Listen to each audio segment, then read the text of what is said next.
Namaste and good evening. I basically would like to consider myself as an apolitical person. But then long ago when I was in college, and I still distinctly remember my political science teacher saying that, if you live in a state, one can be away from politics, but politics, however, will not remain far away from you. And over the years, my experience have taught me exactly the same. But the present issue that has engulfed Nepal, I somehow say that it is even beyond politics. The border dispute between Nepal and India.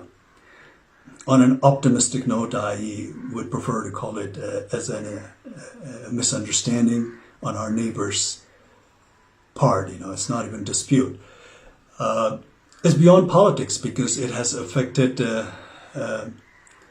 all of us. It has struck the raw emotional chord of every Nepali like myself, irrespective of our backgrounds, of our ethnicity, political affiliation, or religious belief for that matter. And after this incident, most Nepali feel that their pride has been scarred heavily, and the very foundation of being a citizen of an independent, sovereign nation has been, heavily shaken. And this, of course, as we can see from the development of the current situation, is absolutely unbearable and simply unacceptable. Because, you see, this is a nation shaped by the distinguished gallantry exhibited by our forefathers, with the support of Nepali people of all backgrounds, all ethnicity. And I do not say that, in our history and in the past, that we haven't displayed any weaknesses or compromises, but whatever sacrifices we have made in the past has been for one and only one reason, and that is to preserve and retain our independence and sovereignty. Therefore, the present landmass that we call Nepal has not been shaped without paying a price.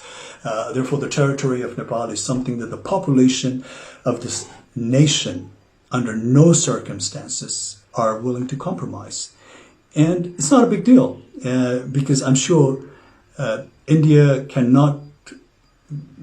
India not only understands this very clearly, but also highly identifies with this emotion, because India itself has gone through an arduous struggle against the heavy-handedness of its colonial powers. But we do not want to dwell on unnecessary braggadocio. Like we said, we in the past, in history, we've had our weaknesses. We had, our share of shortcomings. There was a phase of ignorance. There was a phase of, absent of political will amongst the political parties of the day, or the display of apathy by our political leaders of that time for some reasons. And, the more than sporadic political and social turmoil over the years that took place in this nation, of course, has not been of any help. And also not to forget, the friendly cooperation that we have extended to our neighbors, taken undue advantage of. But then again, now the time has, of course, evolved, the time has changed, and the population of Nepal, especially the youth, is, of course, not that of 1816 or 1857 or 1923, or for that matter, not even 1950 or 1962. The way the current scenario that has developed, clearly establishes that the population of this country are not going to accept any form of injustices lying down.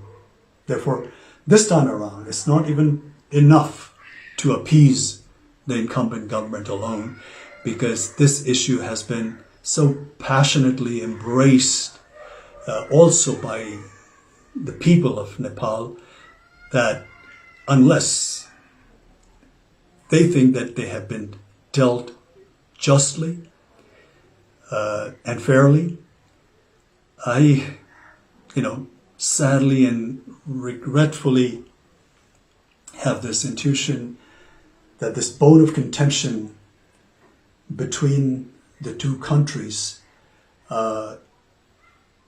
is going to persist. And this sort of, a deadlock between two neighboring nations who for such a long time in history have shared common values, common culture, tradition, religious belief to a large extent, is going to affect not only the two nations concerned, but also going to hamper the progress and rob the much needed peace in this region. Therefore, in recent news, when I hear that, when India cries wolf vehemently, denouncing China, not showing respect to the sovereignty of India, and proclaims how China does not care for India's national or territorial integrity, it just seems like a case of pot calling the kettle black. And and India, for no doubt, India today is being a powerful country, not only of this region, but also a force that is to be recognized and respected globally, needs to project or show some kind of magnanimity befitting the stature of such a nation, especially when it comes to its friendly neighbors. But Nepal basically only wants fair deal based on fact and statistics. It is only demanding to have what truly belongs to her, not more, not less. Nepali people will always want cordial, lasting relations with India. Whenever Indian government had extended some warmth of friendship, Nepali people have always reciprocated with open heart. I recalled the very first visit of Right Honorable Prime Minister of India, Mr. Modi, to Nepal as a Prime Minister, and the warmth and the fraternal affections and the goodwill was so infectious that Modiji stepped out of his motorcade and went amongst the elated bystanders, to the bewilderment of 3 or 5 layers of security that was provided to him. The crowd not only spontaneously cheered and showered him with all kinds of praise, but treated him like a rock star. And to be honest, to be frank, I have yet to see that kind of reception meted out to our own leaders so spontaneously and voluntarily by the crowd of Nepal. But then again, unfortunately, the exhilaration met with an untimely death when Prime Minister Modi's government imposed trade blockade during the aftermath of 2015 devastating earthquake. This has left a deep wound, at least to this generation of Nepali people. Therefore, time and again, this untimely blockades and with lopsided treaties and agreements and unresolved border disputes and not to mention taking advantage of the weakness of our political leaders, has a repercussion of which, befalls this nation and its people. Therefore, the current step that India has taken vis-a-vis Limpiyadhura and Lipulekh has in some way come as the last straw on the camel's back. It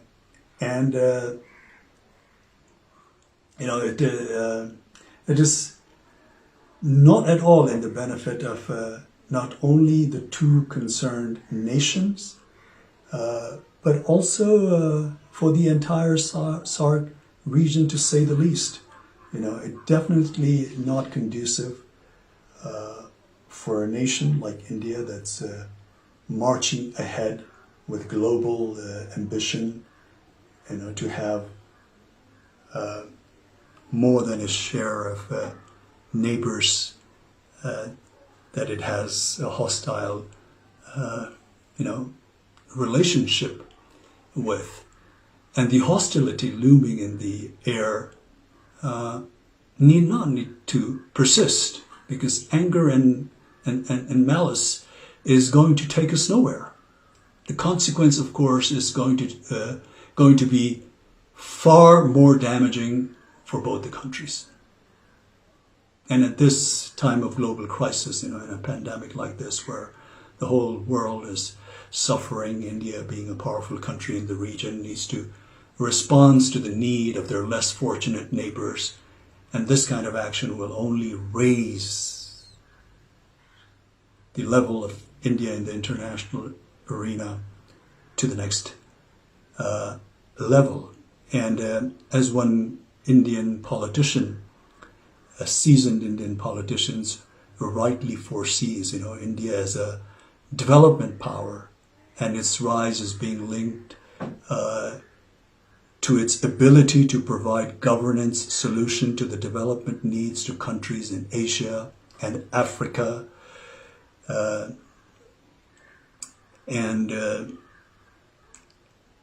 Also, just recently I was fortunate enough to hear the Prime Minister of India, Mr. Modi's address to his nation. I think it was on the occasion of Buddha Jayanti, and he said something like, I would like to roughly quote what he said. He said, we should always work with a sense of service only. When there is compassion, sympathy, then these feelings make us so strong that one can overcome the biggest challenge. So we here in Nepal only wish that Mr. Modi would overcome this challenge, not just with compassion and sympathy. Of course, we need that, but with all fairness and a good dose of empathy. Because we here in Nepal take the border, like I said, misunderstanding on an optimistic note, on the Indian part, with great deal of regret, and ask to return what is justly belongs to Nepal. All the historical evidence clearly points out, proves that Limpiyadhura and Lipulekh region is in all fairness part of Nepal. Therefore, as a country, as a nation, as the people of this country, we are just humbly requesting our friendly neighbor to look into the facts of the history, the statistics, and deal this matter with all fairness and justice, amicably, through cordial diplomatic channels, because this kind of antagonistic atmosphere in this region is not not only not good for both the nations concerned, but for this entire region as well. I am sure, despite a few ups and downs and challenging moments here and there, basically India and Nepal share a relationship that is probably unmatched anywhere else in the world. And this challenge that we're facing at the moment right now, India will deal very fairly and justly and come out with a solution that appeases the Nepali population and makes them feel that they have been dealt justly. Thank you.